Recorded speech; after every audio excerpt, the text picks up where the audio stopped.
তার সেই সংগ্রামের ফসল হিসাবে দেশ থেকে সেনা শাসন দূর করেছিলেন। এই দেশ তো যারা চালান তারা তো আজকে এই কক্ষে উপস্থিত। আমরা এদেশের ধনিক শ্রেণীর কথা অবশ্যই আমরা খেয়াল রাখবো, কিন্তু পাশাপাশি এই দেশের দরিদ্র মানুষের কথা ভুলে গেলে চলবে না। আমরা যে কোনোভাবেই রাজনীতির অঙ্গনে চলে এসেছি, রাজনীতি করি এবং অনেক সময় হয়তো ভাবি আমরা বুঝি দেশ চালাই। আসলে আজকে এখানে এসে আমার যে কথাটি বারবার মনে পড়ছে সেটা হচ্ছে যে এই দেশ তো যারা চালান তারা তো আজকে এই কক্ষে উপস্থিত। আজকের যারা অর্থনীতিকে সচল রাখেন একটি দেশে, আপনারাই কিন্তু সেই কাজটি করেন এবং সেই অর্থে আজকে আপনারা শ্রদ্ধা জানাতে এসেছেন আমাদের দেশনেত্রী বেগম খালেদা জিয়াকে। আপনাদের সকলের প্রতি আমি বিনীত কৃতজ্ঞতা জানাই। শহীদ প্রেসিডেন্ট জিয়া রহমানের আকস্মিক তিরোধানের পরে তখন বিএনপি একটি অনিশ্চয়তার ভেতরে ছিল। সময়টি ছিল 1982 সাল। বিএনপির সিনিয়র নেতাকর্মী তারা যখন ছিলেন, আমি সিনিয়র শব্দটি ব্যবহার করছি, আজকে তারুণ্যের যুগ, নতুন প্রজন্মের যুগ। সিনিয়রদের কথা হয়তো আমরা সেভাবে গুরুত্ব সহকারে অনুভব করি না, কিন্তু 82 সালেও কিন্তু বিএনপির সেই সিনিয়র সদস্যরাই গভীরভাবে চিন্তা করেছিলেন শহীদ প্রেসিডেন্ট জিয়া রহমানের শূন্যতা পূরণের জন্য গৃহবধূ বেগম খালেদা জিয়াকে রাজনীতির অঙ্গনে টেনে এনেছিলেন। তিনি রাজপথে থেকে রাজনীতি করেছিলেন বেগম খালেদা জিয়া দীর্ঘ 8 বছর, 82 সালের পরে 1990 পর্যন্ত, এবং দেশের প্রতিটি গণতন্ত্রকামী মানুষকে সঙ্গে নিয়ে তার সেই সংগ্রামের ফসল হিসাবে দেশ থেকে সেনা শাসন দূর করেছিলেন, দেশকে গণতন্ত্র উপহার দিয়েছিলেন, বহুদলীয় গণতন্ত্র, যেটা একবার উপহার দিয়েছিলেন শহীদ প্রেসিডেন্ট জিয়া রহমান এবং দ্বিতীয়বার উপহার দিয়েছিলেন পার্লামেন্টারি গণতন্ত্র দেশনেত্রী বেগম খালেদা জিয়া। দেশনেত্রী বেগম খালেদা জিয়া ছিলেন ব্যবসা বান্ধব। এদেশে মুক্তবাজার অর্থনীতি যেটা সূচনা করেছিলেন শহীদ প্রেসিডেন্ট জিয়া রহমান, যেটা পরবর্তীতে সামনের দিকে এগিয়ে নিয়ে গিয়েছিলেন বেগম খালেদা জিয়া, এবং তার সেই মুক্তবাজার অর্থনীতির যারা সহায়ক তারাই আজকে আপনারা এই কক্ষে উপস্থিত। যে দেশনেত্রী বেগম খালেদা জিয়া কেবল মুক্তবাজার অর্থনীতির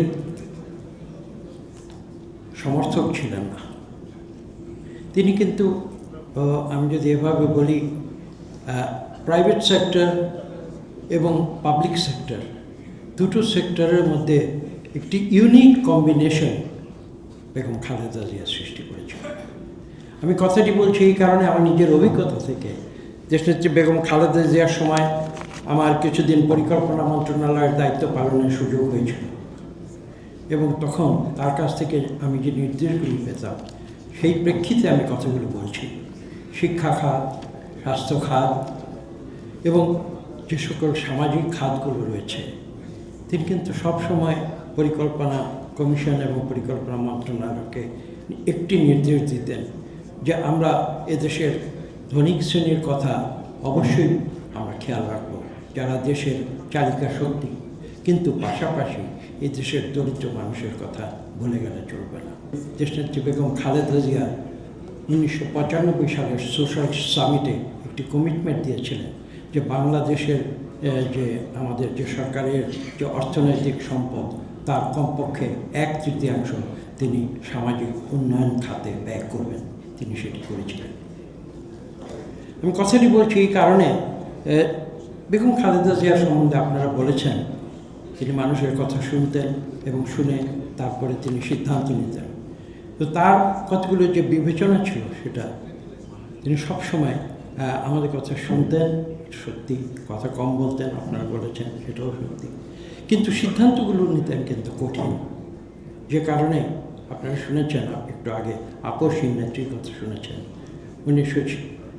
1986-88 সালের নির্বাচনে যেতে তিনি অস্বীকার করেছিলেন নীতিগত কারণে, এবং তখন অনেকে বলেছিল তিনি ভুল সিদ্ধান্ত নিয়েছেন।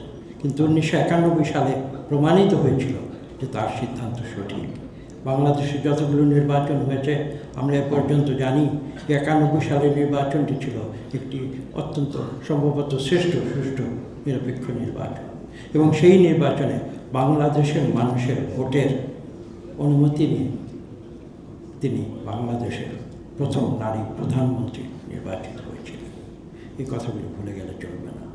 এবং এই কারণেই আমি বলছি, তার এই যে সমন্বয়, তার যে কার্যপদ্ধতির মধ্যে যে সমন্বয়ের যে একটি বিধান ছিল, সমন্বয়ের একটি প্রথা ছিল, যে তিনি একদিকে ধনী একদিকে দরিদ্র, তিনি কারো কথা ভুলে যাননি, এবং সবাইকে নিয়ে সকলের উন্নয়নের, সামগ্রিক উন্নয়নের পথে দেশকে তিনি এগিয়ে নিয়ে গিয়েছিলেন। আজকে দেশনেত্রী বেগম খালেদা জিয়া আমাদের মধ্যে নেই, কিন্তু তিনি যে আপোষহীন রাজনীতি, যে নীতির রাজনীতি তিনি সৃষ্টি করে গেছেন, অন্যায়ের কাছে কখনো মাথা নত করেননি। তার উপরে জুলুম হয়েছে, নির্যাতন হয়েছে, অত্যাচার হয়েছে, দীর্ঘ 16 বছর আপনারা দেখেছেন। মিথ্যা মামলায় তাকে কারারুদ্ধ হতে হয়েছে, কখনো মাথা নত করেন, বুক ফুলিয়ে অন্যায়ের বিরুদ্ধে যুদ্ধ করেছেন, এবং জীবনের শেষ প্রান্তে এসে বাংলাদেশের 18 কোটি মানুষ তাকে শ্রদ্ধা জানিয়েছে।